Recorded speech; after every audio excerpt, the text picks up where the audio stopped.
Hey, what's going on, guys? Good morning. It's early. It's 8 a.m. on a Saturday. Got a bit of a mess going on ever since all this stuff happened with the COVID and stuff. I've been getting backed up on projects. As you could see, there's a shitload of new stuff I got to get on the trucks and installed. Tires. The shop is a complete mess.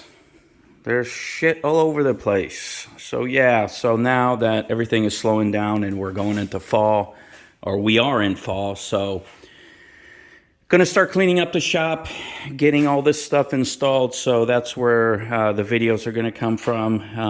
And there's a lot more things I have to do to the truck. I still have to get the red truck going. Everything stopped because of prices. She still sits the same without a bed because steel prices are insane. Even welding prices. I had something welded a month ago and the guy charged me $160 an hour for welding. I think that's just a little bananas.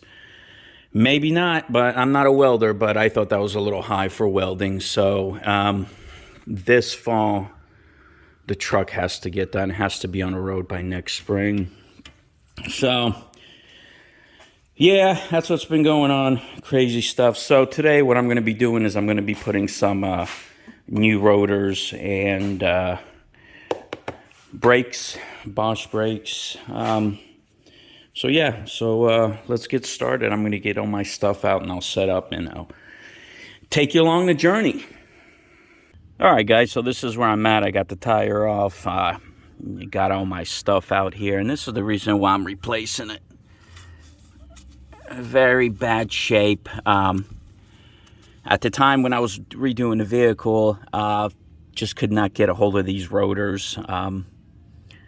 These are a little different on the f350. But, yeah, it's time to do it. And plus, as you could see, I'm wearing, I need some brake shoes, brake pads, I mean. So, yeah, but as you could see, in pretty shitty shape. So, yeah, definitely the stopping power was not there. And got some free time, so I'm going to put some money into this truck, get it up to date again, I guess you could say. I also got a bad leak from my power steering pump. I'm just going to replace the whole thing. I'm not going to try to look for the issue. Just it's $60 for the whole pump. Throw some new hoses on there. I'm pretty sure it's just a seal, but I don't have the time to try to find it where the problem is. And I'm pretty sure that's the original one, so I'll get that done. All right, so what I'm going to do is take this cap off here and remove my rotor and see if we can get this done real quick. I got both sides to do. Oh, and also I got to get the brake pads on, but I'll continue the video. All right, so got my grease cap or dust cover, or whatever you want to call it. There it is. I probably need a new one. See if I can get a hold of one. But the easiest way to do that, since it's in a recessed area, you know, where you can't really get to it, I use these adjustable ones. I put it on there, and then I gently pry, and they pop off without a problem. But, you know, there's other methods, and people do it other ways. So whatever way you feel comfortable. All right, so now we're moving on. What I'm going to do is take my calipers off because without removing them, I can't remove the whole rotor. And I don't know if this bracket has to come off. I don't remember. But this whole bracket might have to come off. It might not. But let me get these calipers removed and go from there. All right, so here I am. I got my two rotors. As you could see, a huge difference of the stopping surface. This one's really damaged. I'm way overdue. I should have kept a better eye on it. But yeah, I'm going to get him done. Also, I'm popping off my my seal here, and I inspected it, made sure that there's no cracks in the rubber or anything.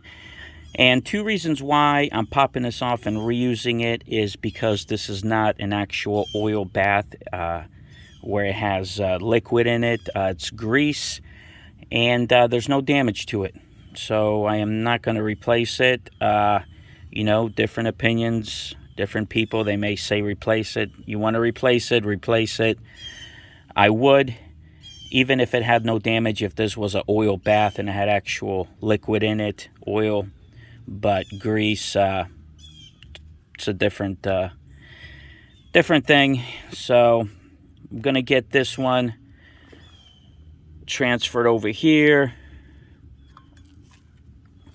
And the way I got it off without damaging it is a very, very fine screwdriver, flathead. I pried it slowly all the way around. I did not pry on one end. I went all the way around 360.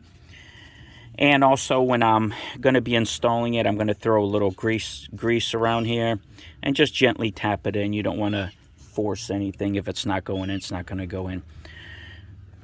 There's that. So, did not have to remove the bracket. Like I said, it's been a while since I messed with the brakes on this truck. So, you know, sometimes you forget, but bracket stays. So, I'm going to continue the video.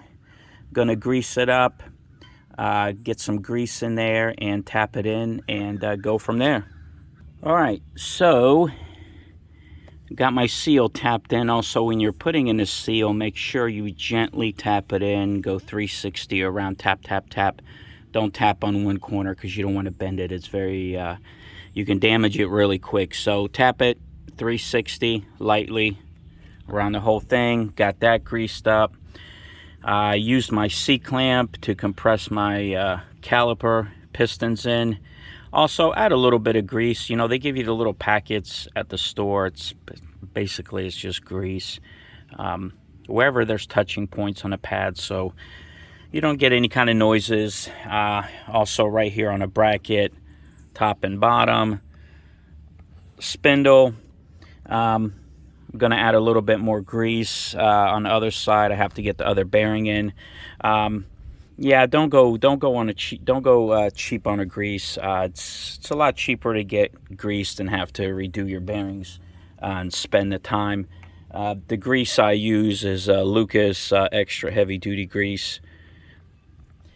Never had an issue with it. So yeah, I'm gonna start putting all this stuff back together. I have to go get my brake pads and turn this around and get my other bearing in, grease it up, and yeah, move on to the next side. I'm not gonna tape the next side. Basically, I'm just repeating the process, but let me get this stuff together and I'll continue the video. All right, so I'm getting ready to put my cap on. You know, some people say I go overboard with the grease, but hey, you know, it's only grease. That tub of grease is 10 bucks. Okay, doing wheel bearings on a Saturday, yeah. I even throw some in the cap, and gonna get that tapped on. Same thing with that. You want to tap it on 360, easy. Don't force it.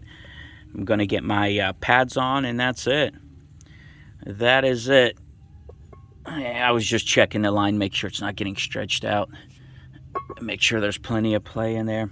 Yeah, you don't want to stretch that out. You want to make sure it's supported. You can also zip tie it to somewhere if you have nowhere to put it. But just make sure that's supported because you'll be doing brake lines. All right. So, wow, what a huge difference. I bet it's going to stop differently too. All right, so I'm going to get my brake shoes on and continue the video.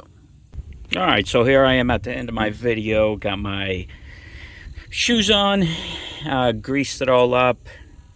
Every little spot, you know, where there's going to be any kind of metal touching or movement, I always put a little grease on it. I don't want to hear any noises. I had to get a new cotter pin because the old one broke. Put that on. So I'm going to put the cap back on, and yeah, we'll see how she does.